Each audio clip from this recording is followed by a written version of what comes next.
ओम नमः शिवाय दोस्तों, स्वागत है आपका मेरे इस यूट्यूब चैनल में। कैसे हैं दोस्तों, बताने के लिए ओम नमः शिवाय जरूर लिखिएगा। तो दोस्तों आज हम बात करने वाले हैं कि सावन के पहली सोमवार को पूजा कैसे करनी चाहिए और कथा का श्रवण भी करेंगे इस वीडियो में। तो दोस्तों वीडियो में बने रहिए। तो चलिए दोस्तों वीडियो को स्टार्ट करती हूँ। वीडियो स्टार्ट करने से पहले आपसे निवेदन है कि अगर चैनल पे पहली बार आए हैं तो चैनल को सब्सक्राइब कर बेल आइकन ऑल सेलेक्ट कर लीजिएगा दोस्तों, जिससे मेरे आने वाले वीडियो के नोटिफिकेशन आप सभी को सही समय पर प्राप्त हो सके। तो चलिए दोस्तों वीडियो को स्टार्ट करती हूँ।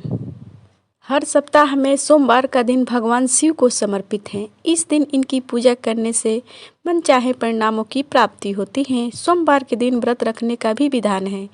ये भी उपवास सुहागिन महिलाओं के लिए बहुत ही खास है। वह वैवाहिक जीवन में खुशहाली के लिए भी यह उपवास रखती हैं। इस दौरान कुंवारी कन्याएं भी मनचाहे वर के प्राप्ति के लिए यह व्रत रखती हैं। वहीं सावन में सोमवार का महत्व और अधिक बढ़ जाता है। ये माह महादेव का प्रिय महीना है।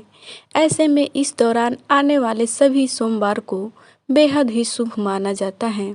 इस साल यानी 2024 में 22 जुलाई से सावन माह की शुरुआत होने वाली है। इसका समापन होगा 19 अगस्त को। इस साल इसकी शुरुआत सोमवार के दिन से ही हो रही है। साथ ही इस दौरान कई शुभ योग का निर्माण भी हो रहा है। ऐसे में व्रत रखने से महादेव का आशीर्वाद बना रहता है। मान्यता है कि जिन जातकों पर भोलेनाथ का आशीर्वाद होता है उनके जीवन में हमेशा सफलता के योग बनते हैं।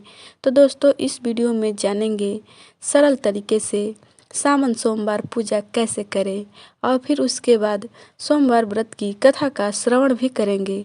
तो आइए दोस्तों पहले सावन सोमवार पूजा कैसे करें जान लेते हैं। सावन सोमवार के व्रत में भगवान शिव और देवी पार्वती की पूजा की जाती है। प्राचीन शास्त्रों के अनुसार सोमवार के दिन 3 तरह के होते हैं। सोमवार, 16 सोमवार और सोम में प्रदोष सोमवार।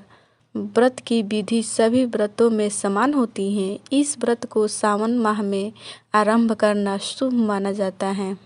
सावन सोमवार व्रत सूर्योदय से प्रारंभ कर तीसरे पहर तक किया जाता है। व्रत करने वाले को शिव पूजा के बाद सोमवार व्रत की कथा सुननी आवश्यक है। व्रत करने वाले को दिन में 1 बार भोजन करना चाहिए। सावन सोमवार को ब्रह्म मुहूर्त में सोकर उठें। फिर उसके बाद पूरे घर की सर सफाई कर स्नान आदि से निवृत्त हो जाएं। गंगा जल या पवित्र जल से पूरे घर में छिड़काव कर दें। घर में ही किसी पवित्र स्थान पर भगवान शिव की मूर्ति या चित्र स्थापित करें।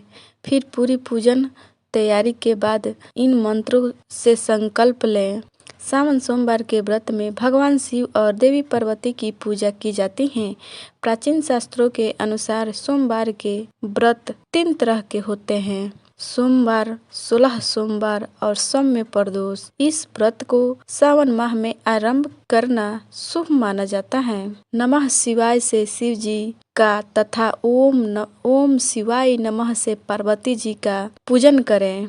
का षोडशोपचार पूजन करें। पूजन के पश्चात व्रत कथा सुने, आरती कर प्रसाद वितरण करें। फिर इसके बाद भोजन या फलाहार ग्रहण करें। सोमवार व्रत नियमित रूप से करने पर भगवान शिव तथा देवी पार्वती की अनुकंपा हमेशा भक्तों पर बनी रहती है। जीवन धन्य धान्य से भर जाता है। भगवान शिव सभी अनिष्टों का हरण कर भक्तों के कष्ट दूर कर देते हैं। दोस्तों अब सोमवार व्रत की कथा सुनाती हूँ। आप लोग इसे बहुत ही ध्यान से सुनिएगा, क्योंकि कथा आधा अधूरी नहीं सुननी चाहिए, सुनने वालों को पाप लगता है। तो चलिए दोस्तों कथा को सुनाती हूँ। सावन मास भगवान शिव का प्रिय माह है। इस दौरान सोमवार का व्रत रखने से जीवन की समस्त परेशानियां दूर होने लगती हैं। लेकिन ऐसा कहा जाता है कि यह व्रत कथा के बिना अधूरा है। कहा जाता है कि प्राचीन समय में एक साहूकार था जो बहुत ही धनवान था, लेकिन उसकी कोई भी संतान नहीं थी। साहूकार ने संतान की प्राप्ति के लिए हर सोमवार को व्रत किया। वह पूरी श्रद्धा भाव से महादेव और माता पार्वती की पूजा करता था। साहूकार की भक्ति में इतनी शक्ति थी कि उसने माता पार्वती को प्रसन्न कर दिया। उन्होंने भोलेनाथ से साहूकार की मनोकामना पूरी करने के लिए कहा। देवी की बात सुनकर शंकर जी ने साहूकार को पुत्र प्राप्ति का वरदान दे दिया, लेकिन वह बालक केवल 12 वर्ष तक ही जीवित रह सकता था। वहीं कुछ समय बाद साहूकार के घर पुत्र का जन्म हुआ। धीरे धीरे समय बीतता गया और वह दिन आ गया जब साहूकार का बेटा 11 वर्ष का हो गया था।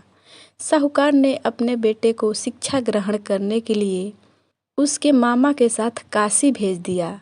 काशी जाते समय रास्ते में किसी कन्या का विवाह हो रहा था और जिस राजकुमार के साथ कन्या का विवाह होने वाला था वह एक आंख का कान्हा था। वहीं राजकुमार के पिता ने बेटे के एक आंख से कान्हे होने की बात छुपाने के लिए साहूकार के बेटे से अपनी कन्या का विवाह करा दिया। वहीं साहूकार के बेटे ने राजकुमारी की चुनरी के पल्ले पर लिखा कि तुम्हारा विवाह मेरे साथ हो रहा है, लेकिन मैं असली राजकुमार नहीं हूँ। जो असली है वह एक आंख का काना है, यानी उसका एक आंख मानो कि नहीं है। साहूकार के बेटे की ये बात सुनकर राजकुमारी ने ये बात अपने माता पिता को बताई। ये सारी सच्चाई सुनकर राजकुमारी के माता पिता ने अपनी कन्या को विदा नहीं किया। वहीं साहूकार का बेटा अपने मामा के साथ जैसे ही काशी पहुँचे तो उन्होंने यज्ञ किया। यज्ञ वाले दिन उसकी आयु 12 वर्ष होनी थी। साहूकार के बेटे ने अपने मामा जी से कहा कि वह ठीक महसूस नहीं कर रहा है, वह सोने चला गया। बता दें कि भोलेनाथ के वरदान के अनुसार सोते ही बालक के प्राण निकल गए। जब मामा ने मृत भांजे को देखा तो वह रोने लगा। संयोग की बात यह थी कि उस समय शिव जी और पार्वती जी वहाँ से गुजर रहे थे। तब उन्होंने साहूकार के बेटे को देखा तो मालूम हुआ कि यह तो वही साहूकार का पुत्र है जिसको 12 वर्ष तक जीवित रहने के वरदान दिया था। इस दृश्य को देखते हुए माता पार्वती ने शिव जी से कहा कि प्रभु इसे आयु प्रदान करे, नहीं तो इसके माता पिता यह बात सहन नहीं कर पाएंगे।